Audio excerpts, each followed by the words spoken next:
I'm Dr. Kelsey Stoddard. Oh, there we go. And I'm going to be talking a little bit about kind of different ways that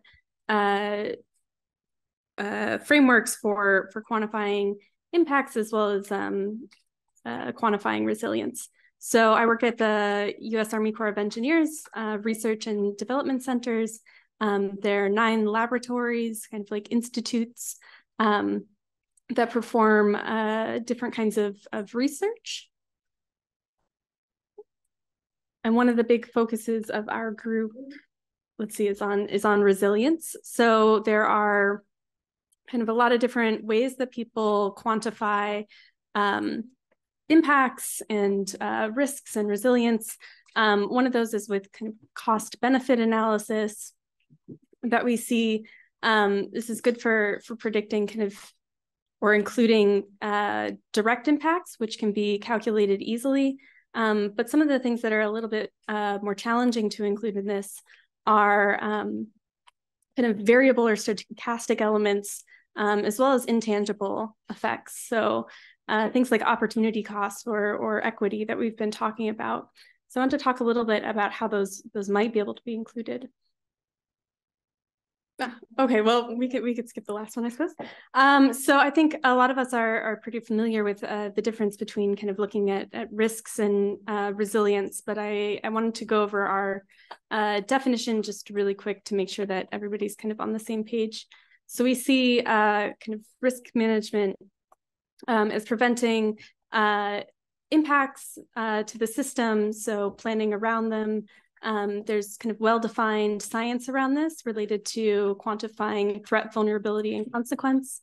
Whereas taking kind of a resilience-based strategy is taking the standpoint that we can't predict all threats that someone's going to face, especially in dynamic and changing systems.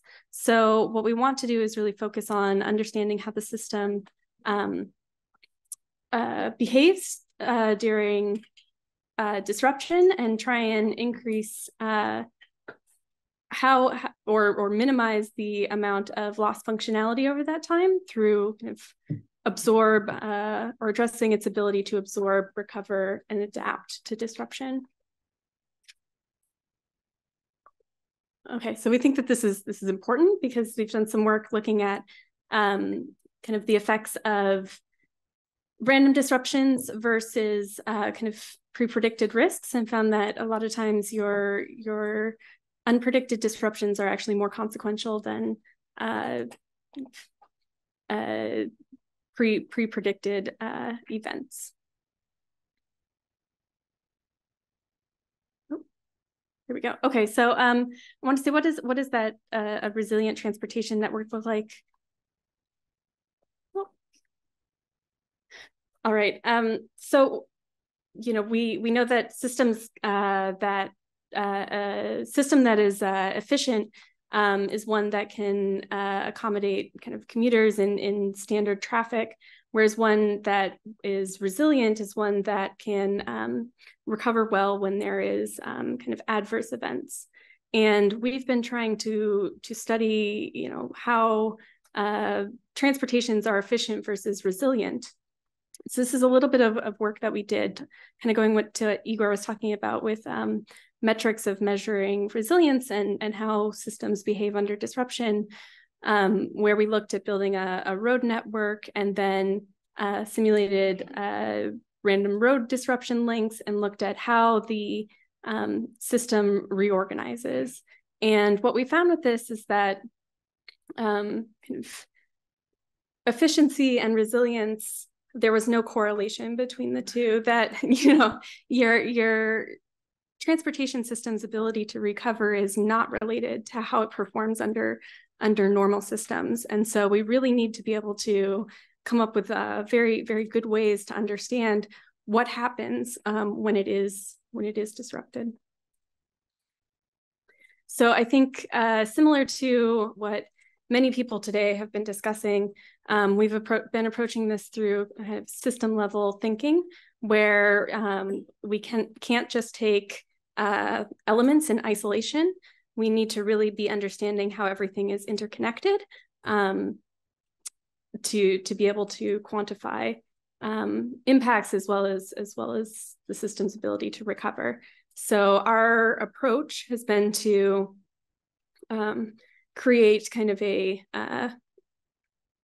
network that includes multiple different elements. So maybe you have physical, cyber, social that are all included in kind of a one single model.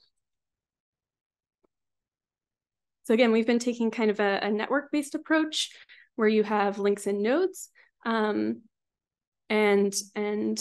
creating systems of systems. In a transportation system, what this can look like is creating single models that connect kind of multiple different elements of a transportation system. So it might be going from ships to ports to freight and transportation. This is work that we did with the California Transportation Commission, trying to create kind of one single unified model.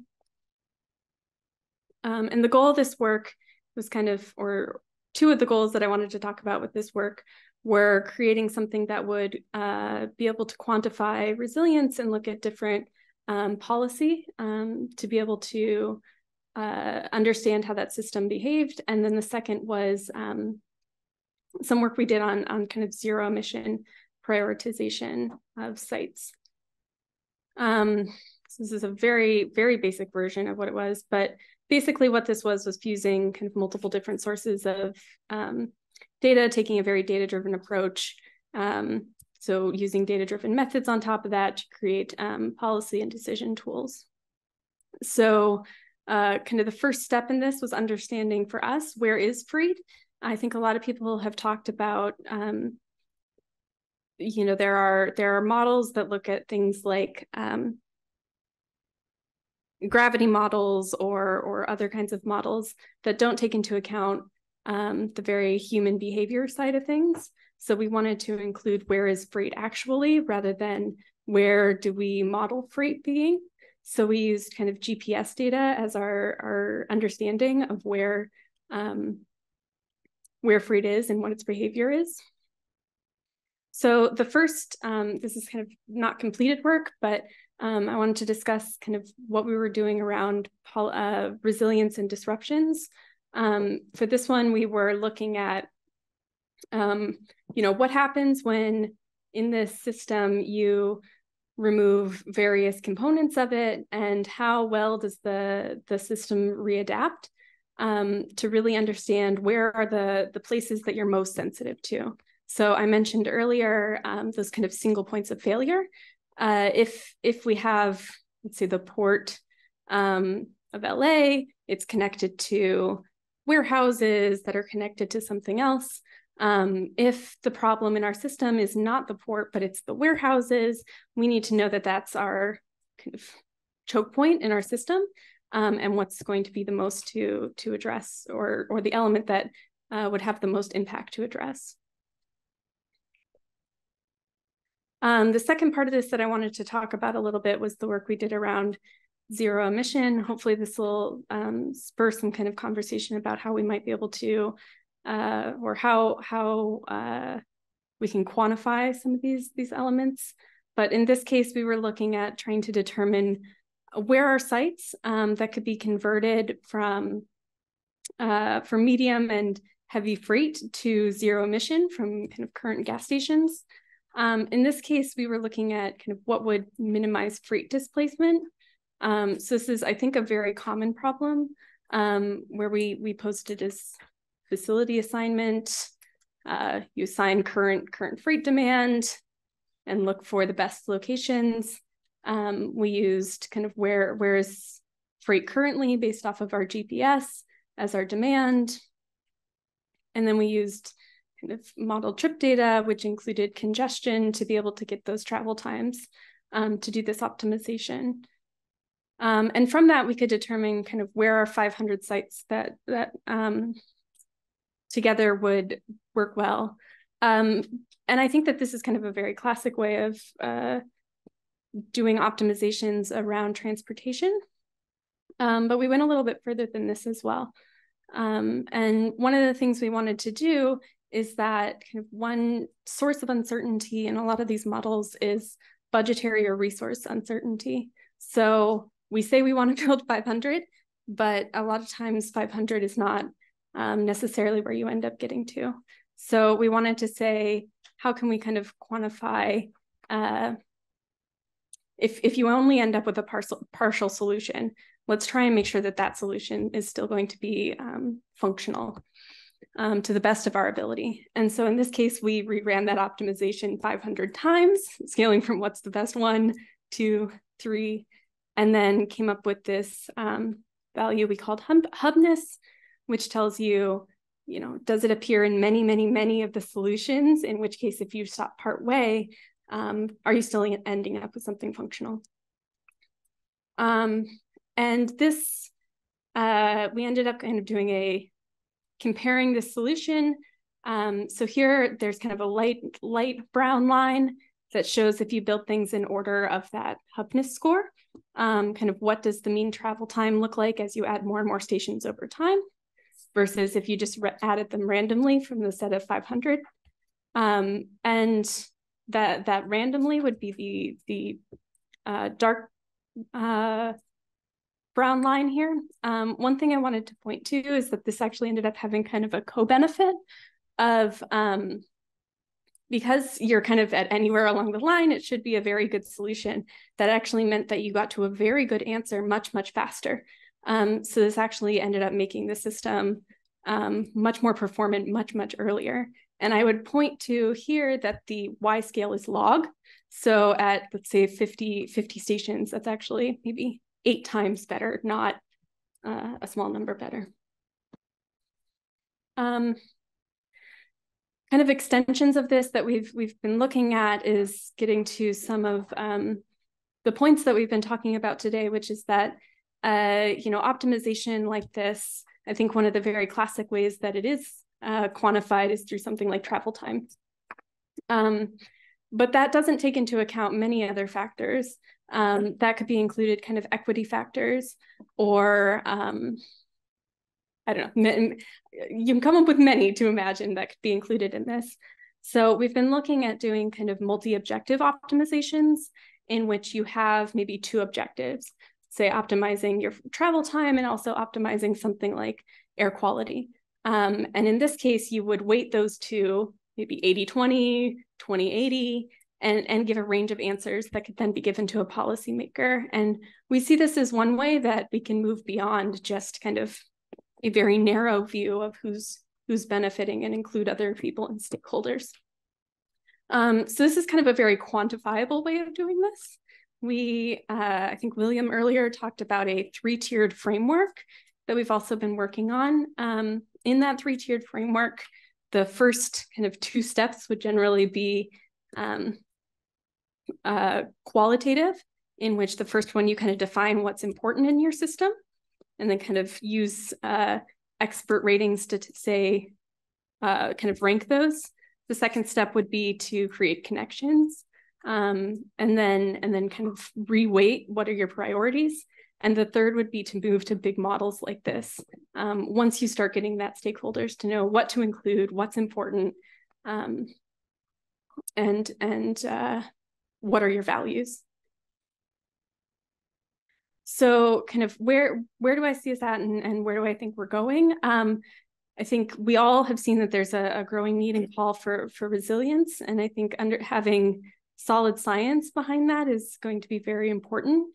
There's very good literature on exactly how you do something like a risk assessment, but there is not very good literature on what it means to do a resilience assessment and what are the metrics and goals that you're shooting for there.